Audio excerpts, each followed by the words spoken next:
You might have Flap and the rich lady under your spell, but it's gonna take more than that to impress me.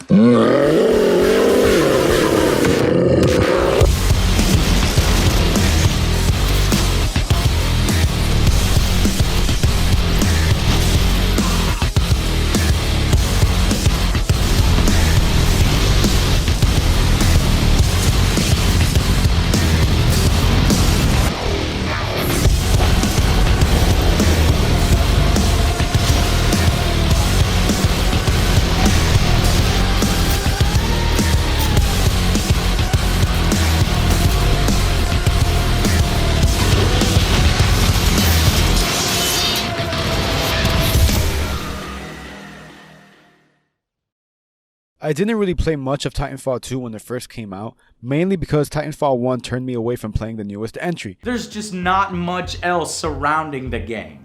There needs to be far more meat on its bones around here for $60. And it came out only a week after Battlefield 1.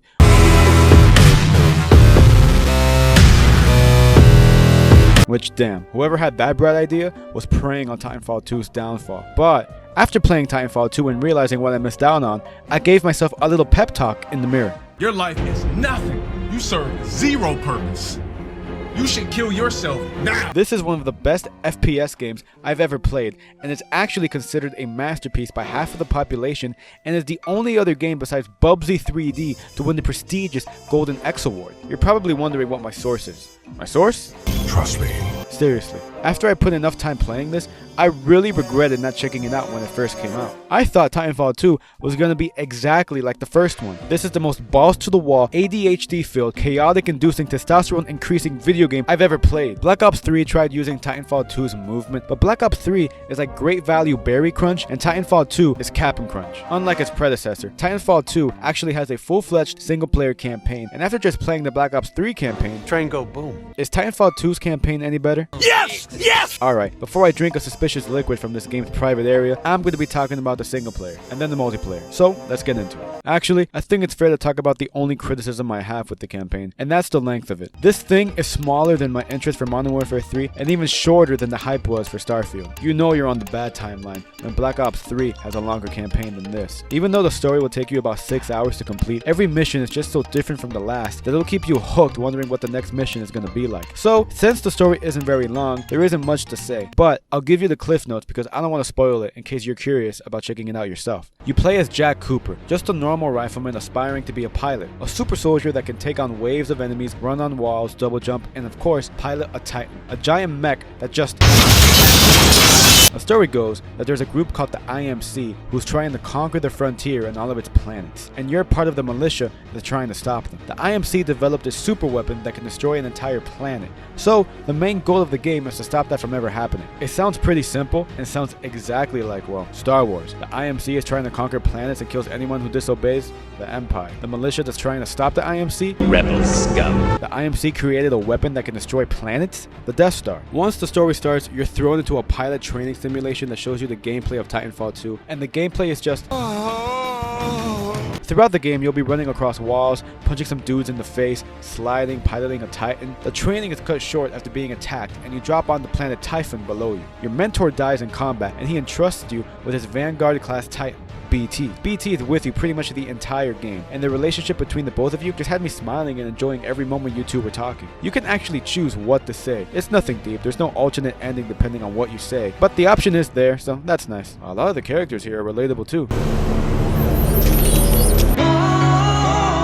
Throughout the campaign, you pick up different loadouts for your Titan. There's Ronin, where it's mostly just focused on close combat, and you can even use a katana. There's also Scorch, which was my favorite. You can shoot fireballs and just create an area of flames, just to name some. And they're all just so fun to use. It's so sick that you can just catch bullets and throw it back at people, or just shoot an onslaught of rockets. Titans have these ultimate finisher moves too, and they're just insane. One Titan just smashes the ground, creating a sea of flames. Another can shoot a death ray on enemies. You can even switch loadouts on the fly too, so if you change your mind in the middle of a mission, it's no problem at all. There's boss fights too, which puts Black Ops 3's boss fights to shame. Playing Titanfall 2 after Black Ops 3 is like being served the scraps of a delicious juicy steak and then afterwards heading over to Texas Roadhouse realizing what you missed out on. I played on the hard difficulty and yeah, that shit was hard. I had to rethink how I was gonna play so many times and switched up the loadouts for BT. By the time I ended up moving to multiplayer, I was already familiar on how to use all the Titans. The fights are utter chaos. It's not a deep fighting system, there's no rolling and you won't be fighting a big ass dog, but they kept me on my toes and I didn't need subway surfers to satisfy my brain. I said every mission was different and I wasn't kidding. Black Ops 3 was pretty much go from A to B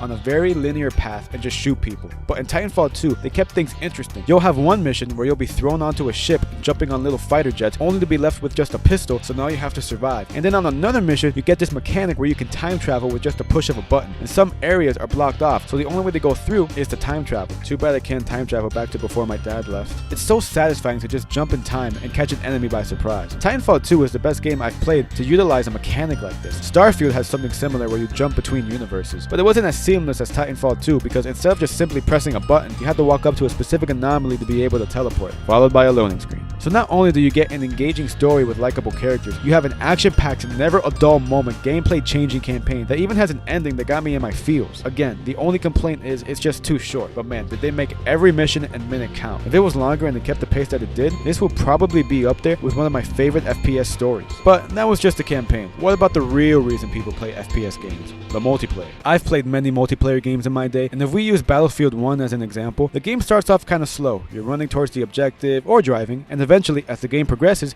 you may have to deal with a zeppelin, a train, or just a shit ton of people around the points. And the damn horses! But in Titanfall 2, there is no build-up, there is no 0 to 100. From the moment your feet make contact with the floor below you, it's just... God help you if you stand still for more than 1 millisecond because you will get fucked! I still wish I played this game when it was still new. I played on Xbox and the most players online at one point that I saw was over 4,000. But unlike when you try to play an old Call of Duty game and all you can really find is Team Deathmatch, in Titanfall 2, I had no problem finding a lobby for any of the game modes. Attrition is the most popular mode here. It's basically Team Deathmatch, but it also has bots alongside the real players, which again, just adds to the chaos. When the match starts, it just has grunts. Then, towards the end of the game, you may get Spectres, which are robots, kind of like Black Ops 3, and then the Reapers, which are like mini Titans. All the other modes, it just took a little bit longer to find a match. But I wasn't waiting ages. It would take maybe like 7 minutes. I thought I was going to have to play only one mode. The Titan versus Titan mode is a lot of fun. Just big-ass mechs duking it out. This is what I saw in my head when I would play with action figures as a kid. Another mode I enjoyed was Bounty Hunt, where you gain money when you kill someone and you deposit the money in banks on the map to earn more points. It's all just pure adrenaline-filled insanity. A lot of multiplayer games, or just games in general, make me feel different emotions.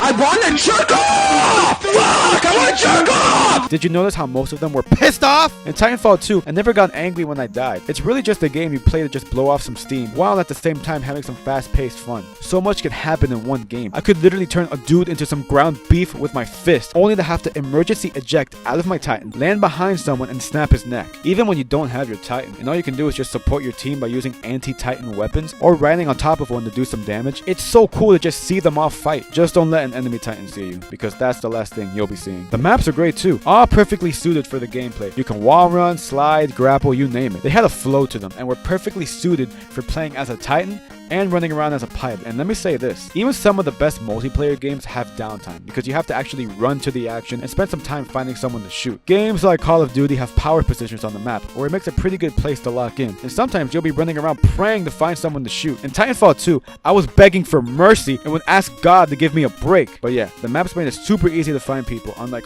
and camping was as non-existent as my girlfriend. But as I was choosing what to play, I noticed something. What's this? Frontier Defense? 4-player co-op? Okay. I didn't expect to find any matches for this, but I found some super fast, and I can see why. It's like if Halo Firefight and Modern Warfare 3 Survival had a baby. You have to defend the Harvester from hordes of enemies. There's 5 waves, with each one getting harder as the game progresses. And seriously, this can make Firefight look like something from a daycare. Look at all the shit on the screen! I was playing on normal too. I don't even want to imagine how it is on hard. Just like Modern Warfare 3 Survival, you can buy upgrades, traps, and even turrets. Once everyone has a Titan, it's like if the Power Rangers all took crack cocaine. You have up to 3 retries, chance if the harvester reaches 0%. After that, you lose. If you don't work as a team, don't even bother. Thing is, since the game is old now and the only people left playing are diehard fans, I didn't get any default skins. If anything, I was the one who felt lost sometimes. But once I did get the hang of it, it all connected like the past of Ymir. You'll just have a swarm of drones and your screen will be filled with Titans. A lot of my time was spent playing Frontier Defense. I found this just when I thought the game couldn't get any better. And I wanted to mention one last thing. The customization and unlock system. Well, technically that's two, but this game came out during an age we all took for granted. No item shop,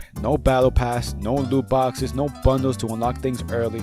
Just good old fashioned play the game. You unlock weapons by leveling up, not by having a major in astrophysics to understand how any of this shit works. The loadout system is pretty similar to Call of Duty. You got different classes, can choose your different primaries, secondaries, lethals, the whole shebang. There's even assassinations, which Halo Infinite still doesn't have. You can edit your Titan 2 by choosing your loadout and some different abilities. For example, you can cause a nuclear meltdown if you eject from your Titan. You can give your guy a grapple hook, maybe a sonar beacon, things like that. If there ever is a Titanfall 3, which there might be, don't get your hopes up because it's not gonna be like this. Titanfall 2 came out during a time when map packs were still a thing, so this user-friendly system is sadly outdated. Titanfall 3 is most likely gonna have a battle pass and item shop, but hey, as long as the actual game is good or even better than this, I'm not complaining. At least we can admire Titanfall 2 for what it is. One of the best FPS games ever made with non-stop fun from the moment you start up the game to when you turn it off. I can't believe it took me this long to play it, but if Titanfall 3 does come out, I'm getting that shit day one. Anyways, what did you guys think of Titanfall 2? Do you like it or dislike it? Let me know in the comments below.